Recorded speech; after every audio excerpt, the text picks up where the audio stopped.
Farlanders. Is it going to be a win or a bin? Let's have a quick read through on Steam for you. Terraform, strategize, and construct a Martian colony in this retro-inspired turn-based city builder. Create a comfortable living for your citizens, research alien artifacts, and uncover secrets of the Red Planet. Just a quick look at the game options here. There's not too much really. I mean, it is as you see on screen. There's no key bindings, so if that bothers you, then that's going to be a big negative for you perhaps, but it doesn't bother me too much. It's fine by me, but as you'll see, there's a few options that you can mess around with, but not too much, so it might disappoint some. So what's this really about then? I mean, I would actually say this is very much a strategy building based game. So whenever you place anything down on this Martian landscape, where there's loads of different things going on, you've got canyons, you've got mountains, you've got fertile soil, wasteland, all sorts of different types of landscape really, and you can click on each tile. It tells you a little bit about each type of terrain that you click on, but it's all part of the strategy. So you can only place certain buildings on certain types of terrain, certain structures on certain types of terrain, certain infrastructure on certain types of terrain. So you have to plan everything really as to where you're going to be able to place things as the game goes on, based on each objective that you've been assigned. Now, you can change the landscape. That's why it says in the description of the game terraforming. So everything that you see on your map can be changed. For example, a mountain can effectively be blown up to turn into something else. A canyon can be filled in, perhaps with water. A wasteland can be cleared. And that's all using your terraforming tools, which we'll come into in a second. But this is all part of the strategy. So for me, this is primarily a strategy game where you're not really free to do as you please. There is some thinking you have to do, otherwise you will lose and you position everything badly, and therefore you can't build what you need to. So sometimes these games or missions might take several attempts to get right. As it stands, the game has two flavors. There's the campaign mode, where there's a background story, and each mission or objective, or campaign mission even, you will have to perform X amount of tasks within X amount of time for some of them. So it's turn based, so you get X amount of turns to complete certain things. So it's that kind of thing. Or you can play free play, which means that you don't get any objectives. However, nothing becomes unlocked immediately. You still have to go through the procedure of going through your tech tree and unlocking everything sequentially. But you've got no time boundaries and no specific targets, so you can do whatever you want and just experiment with the terrain. So the things I like about this game, well, I quite enjoy the setting. I'm not particularly interested in sort of space and all that, but just something out of this world in the literal sense is quite interesting, just because it's a little bit different for me.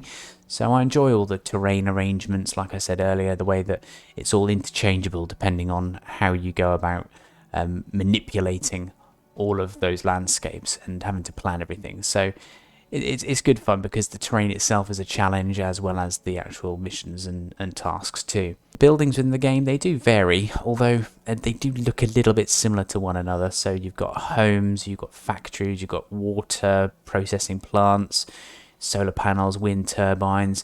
There's a good array of things you can build, and as you go through the tech tree you can unlock more and more things, but some of them do look similar, so it's not very easy to look at a building without having to click on it and say, oh, that's my X, Y, Z, and oh, that building over there is A, B, C. You know, sometimes they're not that obvious, barring obviously the difference between a solar panel and a wind turbine for obvious reasons. But there's a few, like the factory buildings, are a bit similar. But that's fine. But generally speaking, there are plenty of different functionable buildings. The missions themselves within the campaign are pretty good. I'm primarily focusing on the campaign in my review here because free play is fairly self-explanatory. But yeah, the campaign missions are quite good. So you start off as a tutorial, certainly the first couple of campaign missions guiding you through, and as time goes on it does take the reins off you a little bit, so it's not too babying as it continues. It's quite babying at the beginning, but that's okay. But as it proceeds, it just lets you free a little bit more, so I think it does that quite well. Missions themselves are quite varied, although I don't think they've got much bearing on the background story, which I'll come to a bit later, and that's not a good point to the game at all, the background story. Yeah, so the way you terraform, that's something I mentioned a couple of times now. Every X amount of goes, so at the bottom right of your screen, you can see when you move to your next turn, how many turns you might have to wait till you can bring more colonizers to your planet. Included in that is terraforming. So what happens is, every X amount of turns, you get 3 terraforming tools, and they're like blocks, so it's like Tetris blocks, almost. So each block within the Terraform tools, the 3 Terraform tools that you're provided might do certain things. So you might have TNT, you might have a shovel symbol, which is like basically tidying up wasteland, for example. They all do different things. So you have to work out which terraforming tool you'd like to use, because out of the 3 you're provided with, you may only use one. Once you've used one, they disappear, or the other 2 will disappear. Then you have to wait for the next lot of terraforming tools.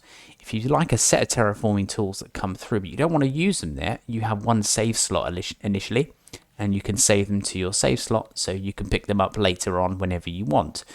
As the game goes on, you can actually choose to recycle them, which gets you certain resources off the back of recycling them. So there's a little bit of tactic in there as well, but it's quite an interesting mechanic, and I actually really like it. But you have to fit everything in. So you might have, for example, say you've got a square with 4 individual squares within your terraforming tool. The top left-hand square might be a TNT icon. The bottom right-hand square might be a shovel icon. So wherever you place that, the TNT will action the terrain square that you're on, and the spade will then action where that is. So you have to kind of work out where you want to place your terrain or terraforming tool, bearing in mind you might have multiple effects on the same terraforming tool. One you might want, the other you might not want so much. So you've got to have those sort of things in mind. Tooltips are pretty good. If something's not working, say there's no connection to electric or water, hover over the thing that's got like a red mark against it. It's obvious when something isn't working. It tells you what the problem is. Tooltips are really, really good on this. There's a tech tree, fairly self-explanatory. You've got a certain amount of points you get. So if you increase your amount of colonizers to X amount, you can then move into a different level, and moving into a different level will give you more research points, and you can spend them on things to unlock new buildings and the like. Yeah, so really there are a few good points here. So yeah, happy with those. There are some not so good things, of course. Now, the visuals are very basic, but that is the point. It's supposed to be retro. It's supposed to be 8-bit. I think it works, but it's all very brown, and I get that. Mars is reddy, orangey, browny. It's not going to be multicolours and things like that. But it can, after maybe a half hour to an hour or so of playing, it just visually on the eye seemed to sort of irritate me a little bit.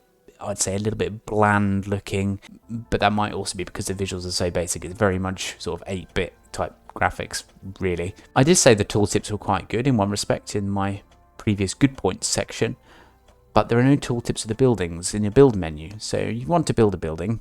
Each building has to go on a certain piece of terrain. So a house has to go on maybe a sandy piece of terrain or something like that, but equally you can't place it on a wasteland piece of terrain, things like that. But if you want to know a bit more about where you can place a building, you can hover over a building in your build menu, and it tells you you need this, this, and this, which is really good, by the way, and it will provide this, this, and this, which is equally very, very good. But then if you want to hover over any of the icons in the building menu that you're looking at, in terms of the tooltip you're already looking at, you can't hover your mouse over the tooltip to see another tooltip, if that makes sense, to see what that thing is. So because a lot of the buildings look the same, you're sort of guessing almost, but that is a bit of a negative. You can't tooltip a tooltip, which I think is maybe my point there. And this is the one that really is grinding my gears. Now, there is a storyline going between the missions, and you're some character, I think, called Marco, and then you've got a friend, I think, and then you interact via phone calls and emails, and there's these horrible sort of text scenes that you just click to read the text, and you see the image of your character and all the other characters.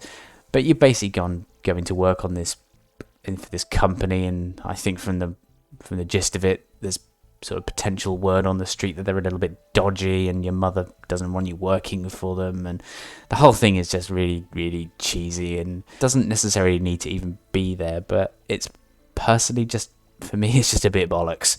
Our character's called Marco, but it looks like a woman, but I didn't realise until in one of the in-between mission scenes it was actually a man, because it just looked totally like a woman. Although I really, really do like the terraforming tools. There's an encyclopedia that comes with it, which is actually really handy, because it tells you, here's this type of terrain. If you apply this terraforming tool type to that terrain, this is what you'll end up with. It's really helpful. But for me, it's just a little bit cluttered. And if nothing happens, so if you apply a terrain tool onto a piece of terrain, if nothing happens, so you're not going to change it by doing that action, it just comes up with a green tick in the table. Now, for me, that's not clear as to what it does, but although I understand what it means because I've obviously played it and I understand it, it's a little bit confusing just from a really quick look visual perspective. And you get these green ticks, it would be better just to leave them blank, so then you can just know that by applying that particular terrain tool, it's not going to affect the terrain that you're placing on. Be easier. The ticks are just a bit misleading for me. Yeah, so overall, I think this is quite a good, fun game. I'm enjoying it. I'm not going to play it for much longer, I wouldn't have thought, if I am to be completely fair to it. It's around the £10 mark, so I would say it's probably on the cusp of its absolute maximum, so it shouldn't really go any higher than that if it was to be a reasonably priced game for what it is. It's not brilliant, but it's not boring, and there's enough challenge here to really keep you interested, and there's enough buildings and things in the research tree just to allow you to keep playing this if you want to, and in free play mode as well. It's enough to keep you interested and challenged, so I'll give it a fair review and a fair score too.